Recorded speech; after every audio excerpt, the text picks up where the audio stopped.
Hello there, you are now watching TVS News at 5 with me, Hari Zainuddin. Now let's begin. Parti Pusaka Bumiputra Bersatu (PBB) members in Kakus branch were today told to help win back the Selangau seat in the parliamentary election, which can be called for any time this year.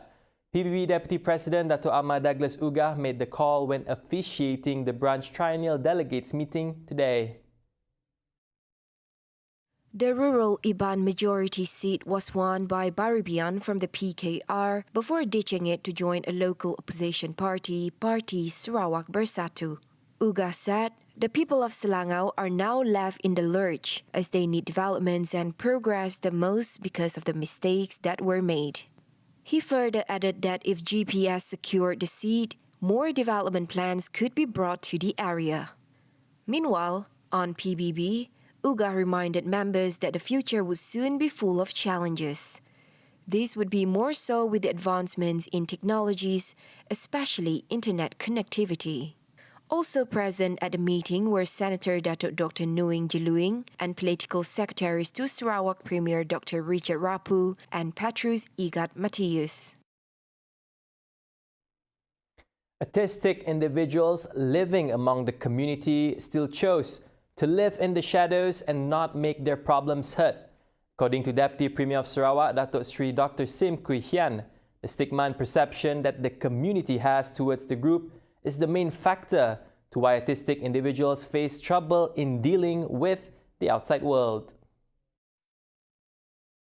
Indeed, in our community, I think that we are severely under-detected people with autistic, especially the milder form. And also on the more severe form, sometimes because of our cultural, and then people tend to be didn't realize the help available. He said this after launching the Autism Art Gallery at the Kuching Autism Association KAA office on Saturday. The Kuching Autism Association launched the Autism Art Gallery today to display artworks produced by autistic students. The permanent gallery, open at the KAA office, is intended to create more job opportunities in the art and creative industry for autistic individuals. All artworks displayed in the gallery was produced by autistic art students and is put up for sale, where the earnings will 100% go to the artists as an incentive and income to cover the daily needs. The art gallery, however, is still not open to the public due to the COVID-19 outbreak. Now, following the drop in airfares to Sabah and Sarawak, the Tourism, Arts and Culture Ministry, or MOTAC, is anticipating an increase in the volume of visitors into both states for the upcoming Hari Raya Aidilfitri season. Its Minister, Dato' Sri Nancy Shukri, said that the reduction in airfares will also aid the state and is targeted to achieve 1.2 million tourists to Sarawak this year. As such, Nancy reiterated that the drop in airfares should placate Sarawakians and Sabahan who were deeply dissatisfied with the issue. She said this at a media conference after attending a get-together event with Sarawak MOTAC staff at the Malaysian Handicrafts Development Corporation. The lack of road access remains one of the main challenges for the mountainous area in Baram. Baram Member of Parliament Anyi Ngau said residents in Baram had to rely solely on water transportation and log roads to commute from one destination to another. Bersyukur sebab ada jalan balak sekarang ini. Masa kemarau berdebu. Masa hujan licin, becak. Jadi inilah cabaran utama bagi saya. Untuk kita pergi ke kampung-kampung ini, dia memang bukan saja bahaya, malahan dia mengambil masa yang begitu lama. Macam kalau saya nak pergi ke kawasan Mulu dan Telang Usan terutama, kawasan Dun Mulu dan kawasan Dun Telang Usan, untuk kita pergi ke kampung tu atau rumah panjang tu 1 hari suntuk pergi. However, he added that the challenges are not an obstacle for him to meet with the residents from every village. Kadang kalau saya pergi kat Ulu, misal saya mau pergi Bario, saya boleh terbang sebenarnya. Dan dia hampir 1 jam sampai dah Bario. Tapi apabila kita pergi kat Bario, kita hanya pergi ke kawasan Bario dah. Jadi kadang saya ambil pilihan, saya buat keputusan kita akan pergi melalui jalan. Sebab kita pergi melalui jalan, kita dapat jumpa dengan kampung-kampung mau panjang yang yang ada di ini, jalan balak ini. Jadi memang dia menjadi satu tanggungjawab lah untuk kita pergi ke kawasan-kawasan. In another development, Baram, with its unique culture and nature, has the potential to be developed as a renowned tourist attraction in Malaysia. We have Mulu, okay? We have Bario. I think now, as far as we are concerned, we think that Mulu and Bario, ini jadi kita punya potensi, the center of attraction for tourists as of today. I think the most popular lah in Baram lah, and Mulu, I think, and Bario also, they are also known internationally, Mulu and Bario also because of ada products line tu, because orang kata maybe dia orang punya weather tu. We have all the products ini. We have the product. We have the nature, the caves, we have the river, we have the culture. Okay. Tapi ialah, it is a potensi. It's a big, I think, a big kind of tourism is one of our mainstay ini. He added that in order to develop the tourism sector in Baram, the government needs to build a good transportation system for the accessibility of tourists coming to the area.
Welcome back to News at 5. The newly launched Social Entrepreneurship Action Framework 2030, or SEMY 2030, provides a new national direction for the development of social entrepreneurship in Malaysia. Prime Minister Datuk Seri Ismail Sabri Yaakob said It gives focus on the development of an effective regulatory and governance framework to ensure social enterprises operate with responsibility and accountability, apart from building confidence of the people and the private sector. STIGMA 2030 menggariskan 5 objektif yang sejajar dengan aspirasi, strategi dan inisiatif yang ditetapkan di bawah Wawasan Kemakmuran Bersama 2030 dan Dasar Keusahawanan Nasional 2030 dan RMK ke-12. Bagi memastikan pencapaian objektif dan sasaran dasarnya, STIGMA 30 telah membangunkan 5 teras strategik, 20 strategi dan 45 inisiatif. Tumpuan rangka tindakan termasuklah membangunkan kerangka kawal selia dan tadbir urus yang efektif untuk memastikan perusahaan sosial di Malaysia mempunyai tanggungjawab dan accountability selain membina kepercayaan rakyat dan sektor swasta. In addition, the framework developed by the Ministry of Entrepreneur Development and Cooperative is also a basis for developing a comprehensive and conducive ecosystem in supporting the growth of social entrepreneurship in Malaysia. He said this when launching SAMI 2030 today. Also present was Entrepreneur Development and Cooperative Minister Tan Sri Noh Omar. In a similar development, private companies that participate in the efforts to strengthen social enterprises under the SELANGAU 2020 framework will be granted income tax exemption for a period of 3 years. Entrepreneur Development and Cooperatives Minister Tan Sri Noh Omar said the exemption is among the benefits offered by the government to encourage private party to provide social assistance to those in need.